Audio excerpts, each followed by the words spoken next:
My 15-year-old foolish kid got his girlfriend pregnant on purpose. Throwaway for obvious reasons. I, a 30-year-old female, have a child who is a 15-year-old male. We will call him Ollie, plus other children aged 2, 6, 9, and 11. As you can tell by my own age, I was a teen parent. I was lucky, and we married at 18, still married, in a healthy relationship, and worked our way out of a very dire situation, graduated, started a trade, etc. We are comfortable, stable in all ways. This information is relevant. Ollie has been friends with this girl, we will call her Bree, since he was 7 years old. Their family used to live in the same city as us and went to the same school, same friendship group. We know her parents and are long-distance friends ourselves, not close friends but say hello when the kids are on video chat, had drinks together before. Bree's family moved to a very small town 3 states away due to rental affordability, no secret. We all have talked about the rising costs of everyday life. The cost of living in the city has risen, forcing many locals out. They moved because of that and for better job opportunities 18 months ago. Since then, Ollie has been begging for us to follow, giving us a sales pitch on cheaper housing, better paying jobs, none of which fit either of our professions, the whole works. We have said no because, well, no, but even if we wanted to, our other children are in school, sports, and have friends here. Selling and buying another house, finding work outside of our skill set, or having to learn new skills. Any normal adult would understand this, he does not. Well, fast forward to Christmas. Bree's family came back to our city for a holiday, and the kids met up multiple times with each other. It was my understanding that they were always with the other kids, but obviously not since Bree is pregnant, and I am certain it was on purpose. He has access to condoms, I do not care for opinions on that. My access was restricted, and I had him. He has had sex education from me, my husband, and school. He knows darn well how babies are made and how not to have one. Ollie now wants me to move to be with her and the baby. It is confirmed. I have talked to her parents, and I said no. I do not feel I need a reason, but he asked. You are 15. We do not have any proof it is your child yet. I am not moving us away from our lives, and you are not going alone until you are 18. We will do a DNA test, then we will look at parenting plans. Aaron topped it off with a "You're too bad, too sad. You made your bed, now you have to sleep in it." He took that back to Bree, and now all communication between me and her parents has been cut. I am an awful person. My comments about the DNA test are unpleasant, and it is fueling my son's hate for me. He says I am keeping him from the love of his life and future baby, using my own successful relationship as proof it will work out. I actually do not even know if I am right or not. I am just really upset and feel like my life I worked really hard for has been destroyed. Update 1. To answer some questions. She is due September around the 22nd. So, no, there is no option for a termination. I do not think that or adoption ever was. Ollie admitted it was on purpose last night. Apparently, it was Bree's idea first year as a joke that turned into a plan together. Bree's parents will only parse messages through my son, and I have heard this for myself. I stood outside the door and listened to them tell him, "I tell your mother insert information below because I know I will just go off on her about that nonsense still." They are talking badly about me with my kid. They are appalled I would think that way of Bree when I have known her for more than half her life and do not wish to talk to me. I will not allow him to move out there alone. There are some past issues such as Bree breaking up with him twice in the last 18 months because she found someone that she liked more in her new town, around August and October last year, same boy, and when it ended, she came back to Ollie. Bree is a nice girl, but her behavior is harmful and has been since a child. Her mother and stepfather are nice, but the relationship isn't stable. The house is chaos, 9 children combined, blended family, and 2 or 3 teenagers with serious mental health struggles. He would be leaving stability for chaos and no structure. I want a DNA test. I will not budge on that. I am close to cutting his contact totally at this point because they are only empowering him and reinforcing his behavior towards me and his father. His father is a man of few words, which isn't helpful. So far, he has backed everything I have said and only really chosen to say, "You have the intelligence of a pair." Update 2. Things have gone south even further. At this point, husband and I have been blocked on all social media and numbers blocked, but the communication with Ollie has continued. Ollie gave us Bree's parents' email address to send an email to her, but before using that, I asked him to video chat Bree with me there, and then I could ask Bree to please get her parents so I can talk to them about this and tell her that if they were going to continue to refuse, then I would be blocking all contact to Ollie and communication until this is resolved. I told Ollie this before the call. At first, he flipped out about it, but it was this or I cut communication completely. I do think he understood that it is not okay that her parents are speaking to me through minors, and he said himself he would like us to talk to each other. Bree joined the call and hung up when she saw I, too, was there. Ollie called back a few times, and she did not answer. She asked via text why I wanted to talk to her, and Ollie told her that I wanted to speak to her mother, and if we did not resolve the communication issue, then all contact would be ended until her parents made contact with us and we make a plan for the next few months, including DNA, and then birth arrangements. He said that if the baby is his, we will travel there for the birth and first few weeks after. He told her that I personally think it probably is his baby, but I want to be sure and make sure everything is done right from the start. Well, Bree blocked him with a reply, and he is totally heartbroken, not eating, sitting in his room all day and night, not mad at me surprisingly. He is very, very sorry for him and to us, sad about it all, and I think regretful. He even asked me if there was a way to undo it for himself. I have not talked about signing over rights, or a male abortion, as his father called it, because I think he is just upset right now.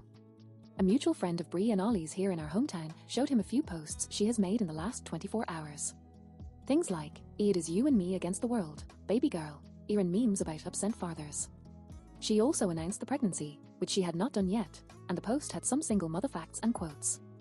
Ollie's friends knew about the situation, and a few were under the impression he had dumped her and the baby going by the posts, but when he explained what had happened, they all rallied for him in the comments. I said not to, and now she has blocked them, and we cannot see what she has posted.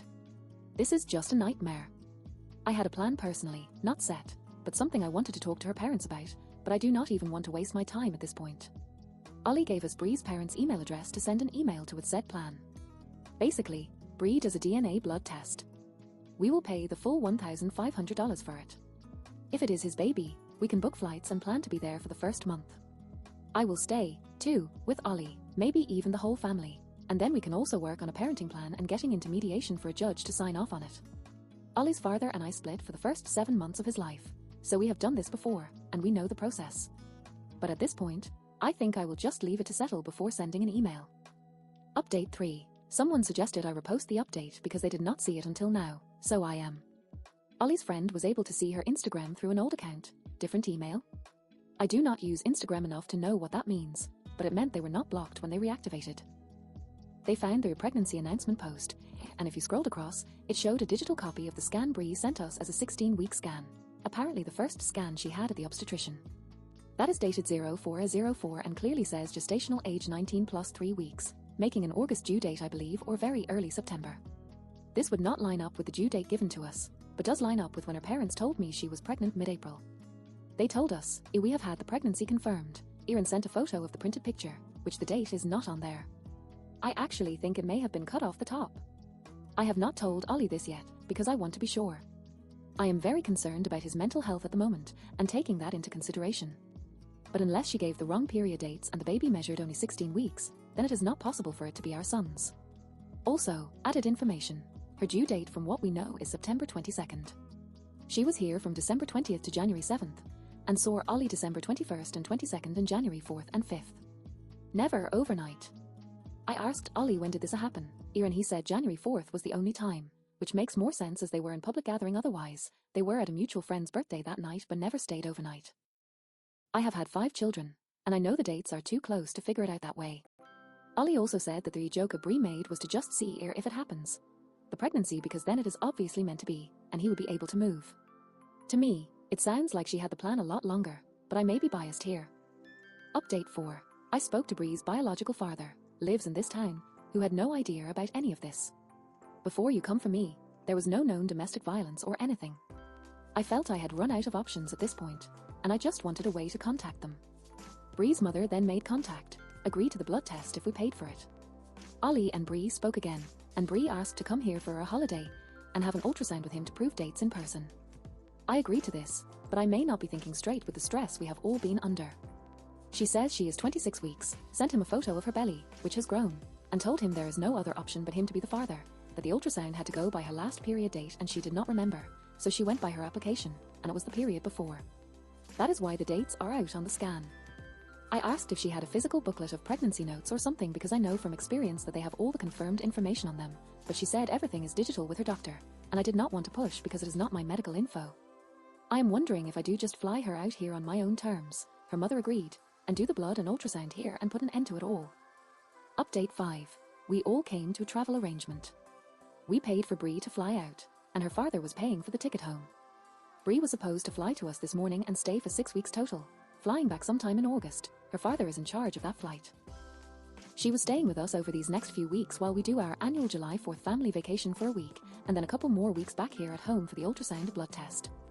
This was decided together, both families, because Bree and Ollie would like to have some kind of positive experience and memories during the pregnancy. And obviously, if the baby was not his, Bree would be taken to her father's, and we would be finished with it all.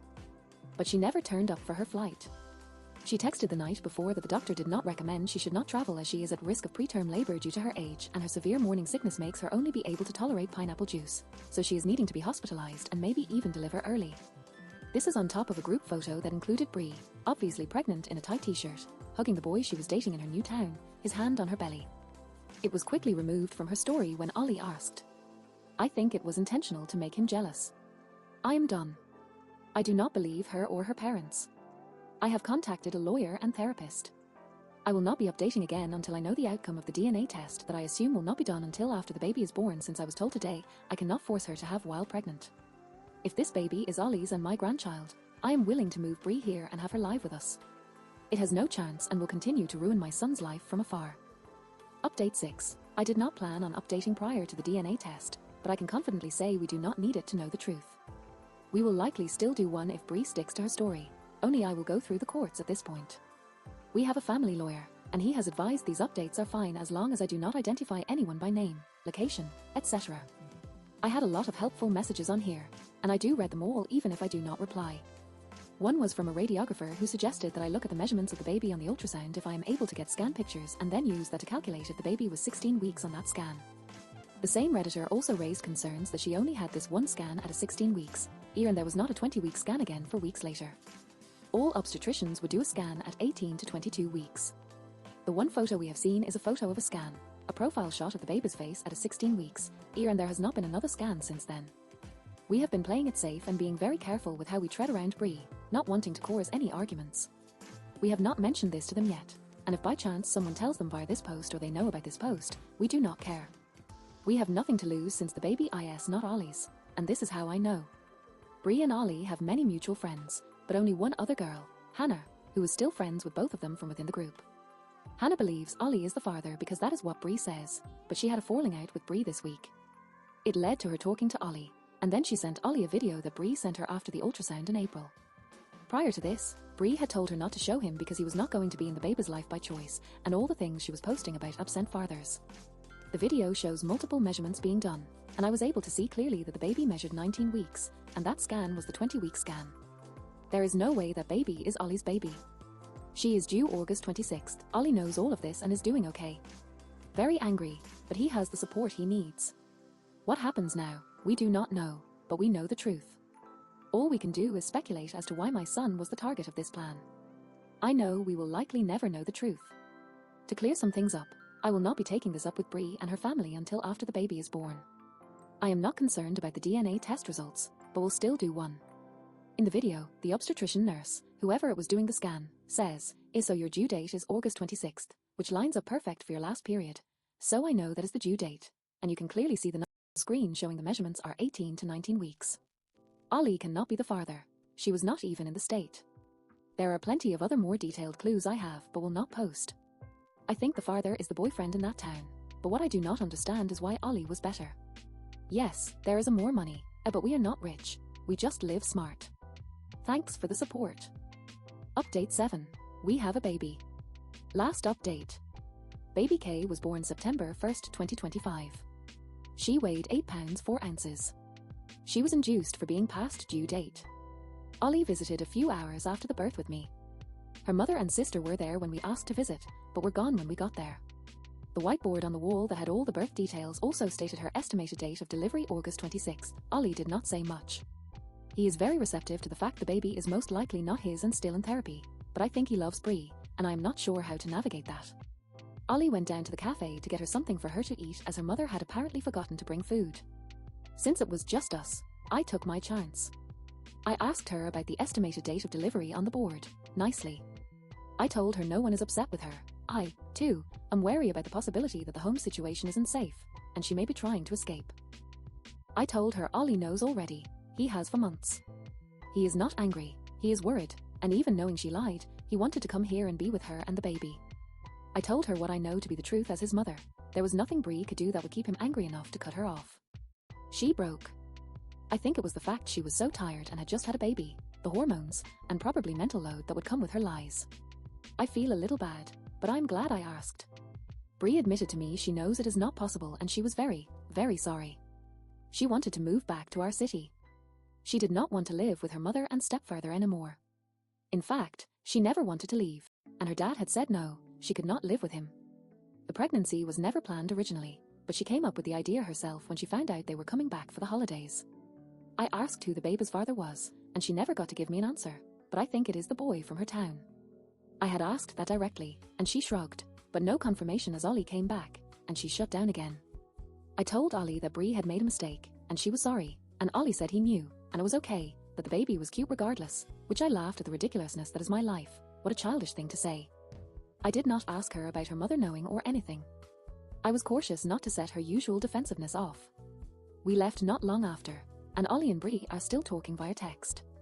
Ollie right now has asked me not to ask for the DNA, as Bree is struggling with her own mental health like most of us do with that hormone shift. That is all I have to update on. Commenter asked, in your last post, you mentioned you would still do a DNA test for clarity of mind. Is that still in the plans after her confession? And I assume you managed to get last-minute plane tickets to get there a few hours after her birth, or you took a super long drive? Being a parent is never an easy job, not even when they have grown up. You are doing good supporting and protecting your son. Take care. Opie responded, we knew her induction date and flew out 2 days prior. I am not sure on the DNA stuff right now. Ollie wants to leave it as long as she tells everyone it was not his baby. For now, I am just letting things be. I think she is really struggling. Commenter asked, is there any chances that the child could be the stepfather's? Opie responded, a lot of people say this, and no, we do not believe that to be the case. There is a lot of evidence that the baby is the other ex-boyfriend's. Opie commented, I do not think so. I was told he cannot have more children, had the snip, but I do believe she is trying to escape the house and return to her father because someone in the house may be a risk. I am not commenting on that, though. I have tried to avoid commenting at all, but I think too many people believe it could be something like that, and I do not believe the stepfather is a danger. My concern has been raised with others. A relevant comment said, it might help to talk to Ollie about love. We often sit our foster kids down and talk to them about love. Because they have obvious trauma and confusion. If I really love my parents, then I cannot care about my foster parents or my foster family, etc. Ollie loves her. And that is okay. He is young, and it is really hard for him because he feels like she is his soulmate. And that he will never love another person the way he loves her. This is true. The way we love someone is individual to that person. But love is not finite. Love is generous. We can love many people. We ask our foster kids to make a list of all the people they love. Like mom, dad, siblings, grandparents, friends, pets. We even encourage them to add things like internet people and sites, games, and toys. It is typically not hard to get them to make the list. Most of them are able to put together at least 10 things pretty quickly. Although we do give them the examples like mom, dad, pets, toys. Why, look at how much love you have. This leads to complex conversations because of situations that create foster kids. But for Ollie, this leads to the conversation that the love he has for the different things on his list are different. It is possible that he may even be able to differentiate between the way he loves his dad and the way he loves his mom. I love the way mom and dad does this for me. Things like teaching him how to dunk a basketball or hugs or caring for him when he is sick. Talk to him about how now he loves Bob, his best friend, but how his best friend used to be Adam. Does he still love Adam? He may still, but talk to him about how maybe that love has changed over time. Siblings or cousins are also good. When your little sibling was born, did that mean that you loved your older siblings less than before? Or did your love grow, and you love your little sibling just as much as your older siblings? Encourage the conversation about his list and about his love and the way he loves different things on the list. Do not point out that there are differences between the way he loves some things and the way he loves her. This is not the time to point out that his love for her might be more hormonally and chemically driven than the love he has for other things. You need to emphasize that love expands. The love that he has for her is not the last love he will ever experience. It is okay if his love for her changes over time. It is okay to love her. You do not expect him to turn that off. But in your experience, you feel that his love for her will change over time. Do not refer to her as a crush. Because Ollie will fight that. Because a crush is different from love in his mind, and what he has is 100% true love in his mind. Too often, teenagers who have never loved anyone romantically believe that the first person they love romantically is their true love or their soulmate, and they will never be able to love anyone the way they love that person. Which is true. The way you love someone is specific to every person. However, the fire of their first love is not the only fire they will ever experience in their entire life. I think it is just important to reassure him that this is not his only chance. That there may be another love out there for him. It is okay to love her, but also in the future, to love someone else. As he gets older and as time separates him from this situation, there are plenty of opportunities to talk to him about the difference between infatuation and love. And that true love is built on more than just the chemical rush. Good luck. I feel like you have done a really nice job of handling this situation so far. Ollie is really lucky to have you. A relevant comment said, "It is definitely a blessing as a teen mom to be post-induced rather than an early induction due to her age. I hope everyone is doing well, especially your son. I cannot imagine how he could be feeling even if he is still contacting Bree. Big props to you, Mom, for doing your best at staying steady throughout this whole situation. I will say, though, it would be best for the child to know who their father is. Not that that is any of your concern at this moment since the timing and everything, and knowing it is not Ollie's child. But I hope Bree and her parents make it a priority to assure the child has a knowing of their biological dad. I have seen some stories of cases where that is not the case, and it is a sad outcome in every way.